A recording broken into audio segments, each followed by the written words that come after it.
Hey everyone, welcome back to Financial Fitness Hub.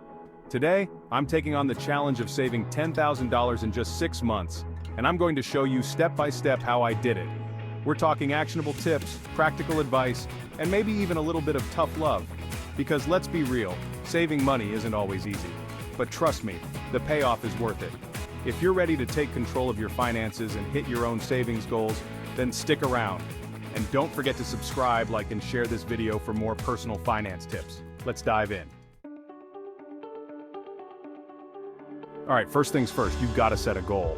And not just any goal, a goal that gets you fired up, something that lights a fire under your, well, you get the picture. For me, it was about getting rid of some debt that was hanging over my head. I wanted that clean slate, that feeling of financial freedom. But your why might be totally different. Maybe you're dreaming of a killer vacation, putting a down payment on a house, or finally starting that investment portfolio you've been thinking about. The point is, having that clear goal, that crystal clear vision of what you're working towards, is what's going to keep you going when things get tough. And trust me, they will get tough. You'll be tempted to splurge, to say screw it to the budget, but then you'll remember that trip to Bali, that feeling of paying off your credit card debt, and boom, you're back on track. Write that goal down, make it your phone's lock screen, stick it on your bathroom mirror, whatever it takes to keep it front and center in your mind. And here's a pro tip. Break down that big, scary goal into smaller, bite-sized milestones. Instead of freaking out about saving $10,000, focus on saving $1,666 a month. It's way less intimidating and makes the whole process feel much more manageable. Let's talk about budgeting. I know it's not the sexiest topic, but it's absolutely crucial if you want to win with money. And here's the thing, budgeting isn't about depriving yourself or living like a monk. It's about being mindful about where your money is going and making conscious choices about how you spend it. The first step is to track every single dollar that leaves your wallet. I'm talking about everything. That $5 latte, that $200 grocery haul, even that $1 pack of gum. You can use a budgeting app, a spreadsheet, or even just a good old-fashioned notebook. The key is to be consistent and honest with yourself.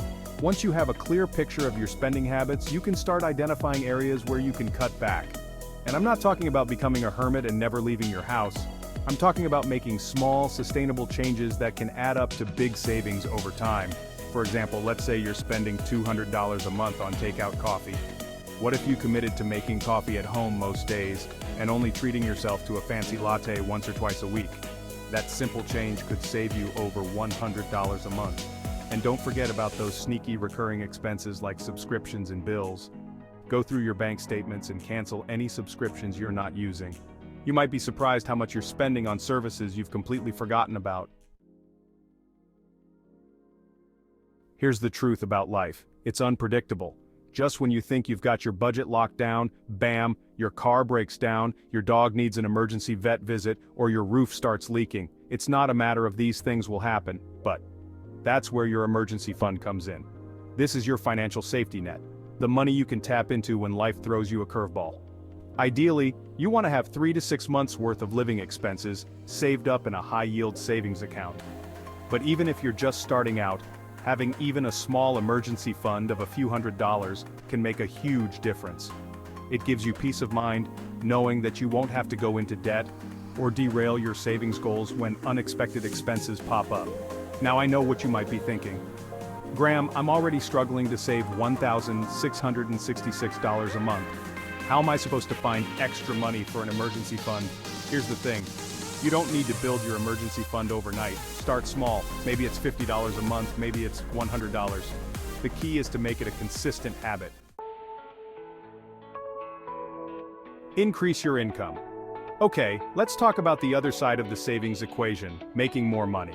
Now, I'm not saying you need to go out and get a second job unless you want to, but there are plenty of ways to boost your income without completely overhauling your life. One of my favorite ways to make extra cash is through freelancing. There's a huge demand for skilled professionals in areas like writing, editing, graphic design, social media management, virtual assistants, and more. And the best part is, you can often do this work from anywhere with an internet connection. Another option is to sell stuff you no longer need or use. Seriously, one person's trash is another person's treasure. Go through your closets, your garage, your attic, and gather up anything you haven't used in the past year.